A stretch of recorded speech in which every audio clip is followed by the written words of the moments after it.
Mars एक ऐसा planet है जिसने इंसानों का भरोसा जीत कर रखा हुआ है। ये वही ग्रह है जिसे इंसान अपना अगला घर मानते हैं। आज के इस वीडियो में हम जानेंगे कि मार्स के अंदर क्या क्या रहस्य हैं जो इंसानी जीवन के लिए बहुत ज़रूरी है।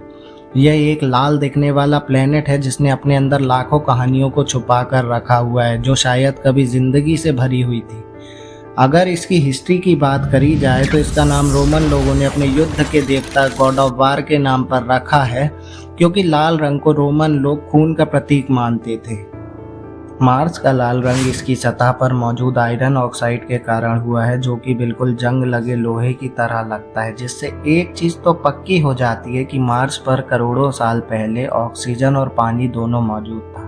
आज मार्स का एटमॉस्फेयर पृथ्वी का बस 1% रह गया है, जो कि इतना पतला है कि कोई इंसान सांस तक नहीं ले सकता, और अगर किसी इंसान ने कोशिश भी की तो फिर कुछ सेकंड में ही वह बेहोश हो जाएगा।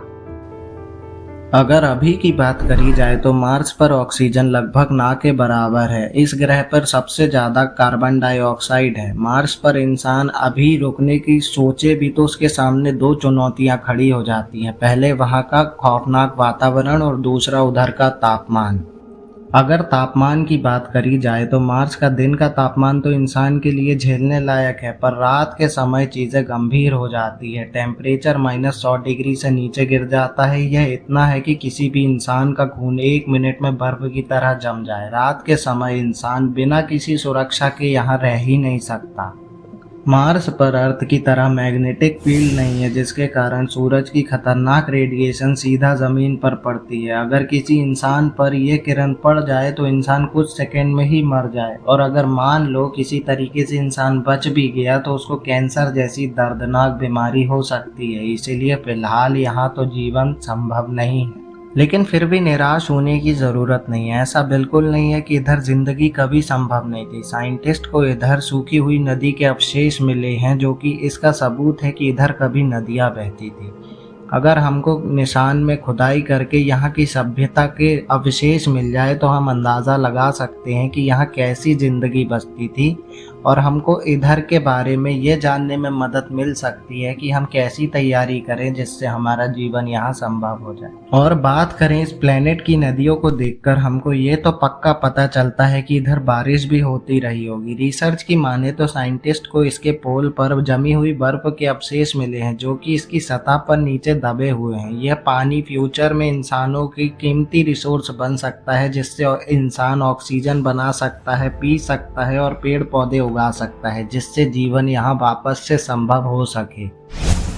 अगर इंसान को मार्स पर रहना है तो उसे ज़मीन के नीचे रहना होगा, क्योंकि यहाँ की रेडिएशन से बचने का फिलहाल यही बेस्ट ऑप्शन है। मार्स पर खाना मिलना भी ऑलमोस्ट नामुमकिन है, क्योंकि इसकी मिट्टी में जहरीले पदार्थ हैं। इसीलिए इंसानों को कुछ व्यवस्था करनी होगी जिससे यह मिट्टी का उपयोग फसल उगाने में किया जा सके। फिलहाल तो यही सबसे बड़ी चुनौती है।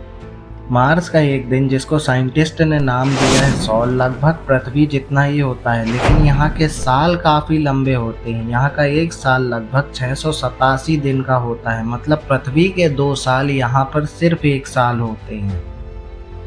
अगर बात करें इसकी ग्रेविटी की तो इधर की ग्रेविटी इतनी कमज़ोर है कि इंसान अगर यहाँ रहे तो उसको रोज़ एक्सरसाइज करना होगा, क्योंकि लो ग्रेविटी के कारण इंसान की मसल लूज हो सकती है और खून की चाल भी धीमी हो सकती है। इधर रहना इंसानों का किसी साइंस एक्सपेरिमेंट से कम नहीं होने वाला।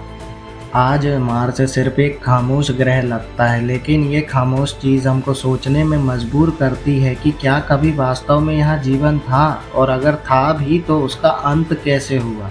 क्या वास्तव में इस ग्रह की सभ्यता का अंत हुआ भी, या उन्होंने विकसित होने के बाद इस ग्रह को खुद छोड़ दिया। अगर इंसान ऐसी टेक्नोलॉजी विकसित कर ले जिससे बंजर ग्रह को हमारा दूसरा घर बनाया जा सकता है, तो मार्स सिर्फ हमको आशा नहीं बल्कि एक चेतावनी भी देता है कि अगर इंसान ऐसे ही पेड़ काटा, खदान खोदता रहा, सब निकालता गया, तो मार्स के जैसा हाल पृथ्वी का भी हो सकता है। और शायद हम जानते भी हैं, तभी हम दूसरे ग्रह पर अपना घर बनाने का सोच रहे हैं। इतनी बात करने के बाद इस प्लेनेट की एक खास बात भी बता देता हूँ। इस प्लेनेट पर अर्थ की तरह लाल या ऑरेंज कलर का सनसेट नहीं होता, बल्कि इधर सनसेट ब्लू या नीले कलर का होता है, जिसका कारण यहाँ की लाल धूल है। जिसके कारण यहाँ पे सूर्यास्त के बाद गर्म तापमान 60 डिग्री से गिरकर -100 डिग्री हो जाता है। मार्स केवल ग्रह नहीं बल्कि पुरानी कहानी है उस सभ्यता की जो खत्म हो गई या कहीं चली गई, और उस सभ्यता की जो इसे अपना अगला घर बनाने का नामुमकिन सपना देख रहे हैं। तो दोस्तों, ये था मार्स का सच, और हमने जाना इस वीडियो में मार्स के सारे रहस्यों को। अब आज का सफ़र यहीं करते हैं ख़त्म। मेरा नाम है अक्षत। मैं मिलता हूँ आपसे अगले वीडियो में। इस चैनल से अगर आपने कुछ सीखा हो तो फॉलो ज़रूर करें, अपने दोस्तों के साथ शेयर करें। तब तक जय हिंद, जय भारत।